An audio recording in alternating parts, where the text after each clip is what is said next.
Hey everyone, today we're going to start a new chapter and we're going to focus on a term called thermochemistry. And our first lesson is going to be talking about the nature of energy. So, this is a little introduction slide, and I just kind of want to preface this with I'm going to try to bold, underline, or star anything that you should add to your notes. So, if it's not one of those three things, you shouldn't have to write it down. So, in this chapter, we're going to begin to explore a term called energy and the changes that it happens. Thermochemistry is actually a subdivision of thermodynamics, which is defined as the study of energy and its transformations. So, thermochemistry, what we're studying, is we're going to look at the relationship in chemical reactions and the energy changes that involve heat. So, heat is going to be an important thing to understand. So, examples of how we actually use thermochemistry in our everyday life includes the combustion of gasoline when we drive a car, production of electricity from coal, heating our homes by natural gas, and even the batteries that are in our electronics that power them. So, what is this term energy? Now, we said everything in the world is made up of matter, but that's not necessarily true. Energy isn't matter. Energy is defined as the capacity for doing work or supplying heat. Unlike matter, it doesn't have mass and it doesn't have volume. So the only way it can be detected is by looking how it affects something or energy changes that are associated with energy. And we measure that one of two ways. The first is work, and the second one is going to be based on a heat transfer. Notice that these are both part of our definition for energy. So, what exactly is the SI unit for energy? The unit that we're going to typically use is going to be the joule, which is a capital J. It is written as 1 joule equals a kilogram, this is times meter squared divided by second squared. And sometimes the joule is small. You might see it written as a kilojoule. The prefix kilo, all that means is that there are 1,000 joules in 1 kilojoule. Now, those aren't the only units we are going to see. The non-SI unit is called a calorie, and 1 calorie actually equals 4.184 joules. And I'm going to go ahead and star that because that's a conversion you might need during this lesson. Notice here my calories are lowercase c, and you might have heard of calories when you're talking about counting food or nutrition, looking on a wrapper. Something might be a 100-calorie snack. That's actually written as a big C, so here I have big C, and that equals 1,000 regular calories, or it's also known as 1 kilocal. So knowing this information, let's kind of work through a couple of these conversions, and then I'm going to have you try a couple for your guys' homework tonight. So the first one is we're going to ask to convert 200 calories, which are your kilocals, into joules. So let's start with what we're given, 200 kilocal, so we can differentiate. And we have to get that all the way into joules. Well, the only conversion we know is 1 small cal equals 4.184 joules. Let's go back and double check that. 4.184. So we have to first get kilocals into calories. So to cancel it, kilocals goes on bottom and cal goes on top. And there are 1,000 calories in 1 kilocal. So we've canceled out this unit, and I have to keep going. I can now put 1 calorie on the bottom and 4.184 joules on top. Then you can just go ahead and plug into your calculator and actually multiply that across, and you would get 8,380 joules. Now, just for the sake of sig figs, this has 4 sig figs in it, and our answer actually has 4 sig figs. If you were to eat a snack that has 200 calories, you would be taking in 836,800 joules of energy. For the next one, we're going to start with joules instead. So here we're starting with 350 joules, and we're just going to get to calories. So this is a simple one-step equation. So 4.184 joules on bottom and 1 calorie on top. This comes down to dividing. 350 divided by 4.184 gets me a really long number.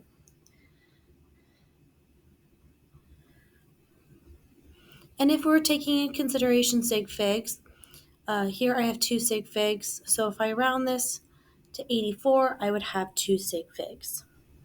So I want you to try the bottom two for your guys' homework. Now, in terms of energy, there are 2 ways that we can classify, and you've probably heard these growing up in science, and they are potential energy and kinetic energy. Now, there are a lot of forms of potential energy, but the one we're going to be focusing on is chemical potential energy. And we're going to define it as the energy stored in bonds between atoms, and this can actually be released during chemical reactions. Kinetic energy is the energy an object has when it's in motion, and that means even all the way down to our small atoms moving. Now, kinetic energy can take many forms. It can be in the form of thermal energy, radiant, electrical, sound, etc.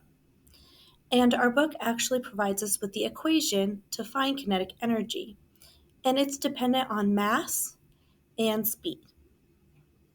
Our equation is going to be, and I'm going to go ahead and star this, 1/2 mass times velocity squared. And velocity is just a fancy way of saying speed. Our unit for energy should be joule. Because joule equals kilograms times meter squared divided by second squared, please note that your mass needs to be in kilograms and your speed should be in meters per second. So here I have a few problems. Here we have the kinetic energy of a 0.0306 kilogram golf ball travels 64 meters per second, and I want to find out what my kinetic energy is in joules. So remember, energy that's kinetic is going to be 1/2 mass times velocity squared. First, I want to make sure everything's in my correct units. Here, kilogram is in my correct units. For my mass. This is in correct units for my velocity, so I can just go ahead and plug in 1/2 0.0306. My velocity is 64, and I can square that. And you can just directly plug that into your calculator. So you can say 0.5 times 0.0306 times 64, and that's going to be squared. And you get about 62.6688. Now, if you're worried about orders of operation, you can square that 64 and then multiply across, and you're still going to get the same answer. So when we're rounding to sig figs, I can have 3 sig figs. So this can be 62.7. Down here below, I'm finding something else that's different. Instead of kinetic energy, I can go ahead and solve for velocity. First, you want to make sure everything is in your correct units. And here, kilogram is in my correct units, and joules is also. So I can go ahead and plug in kinetic energy equals 1/2. I can plug in my mass times my velocity and square it. First thing you should always do is combine like terms. So I'm going to actually multiply my 1/2 and my 96.1. And that's going to get me 48.05 x squared. I'm going to divide by my 48 to get x squared by itself. And that's going to get me 21.93548387 equals x squared. And remember here to undo your square root, or your square, you want to square root this entire number. So I'm going to square root my answer and find that x is going to be about 4.683533, etc. I want 3 sig figs, so I'm going to say 4.68. And since I'm finding velocity, that's going to be meters per second as my final answer.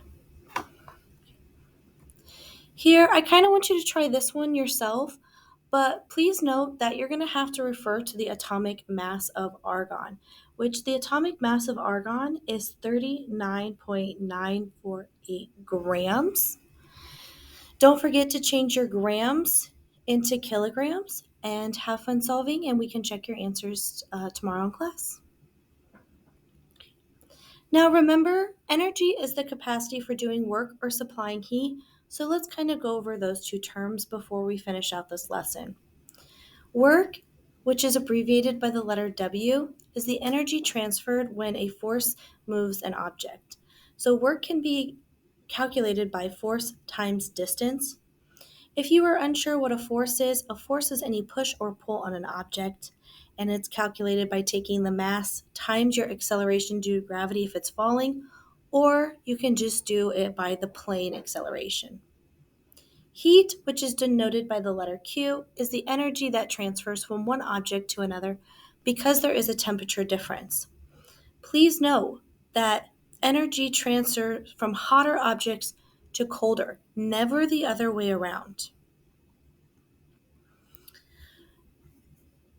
And please, please, please do not confuse heat with temperature. They are not the same thing. Heat is the total energy inside of an object, whereas temperature is going to be the average kinetic energy. So a drop of water at the same temperature as the ocean, it's at the same temperature. The ocean actually has a lot more heat because there's more molecules with that temperature or with that kinetic energy. Notice the units are different, our symbols are different, and even our particles are different. And that's the end of today's lesson. If you have any questions, make sure that you ask, and I hope you guys have a great day.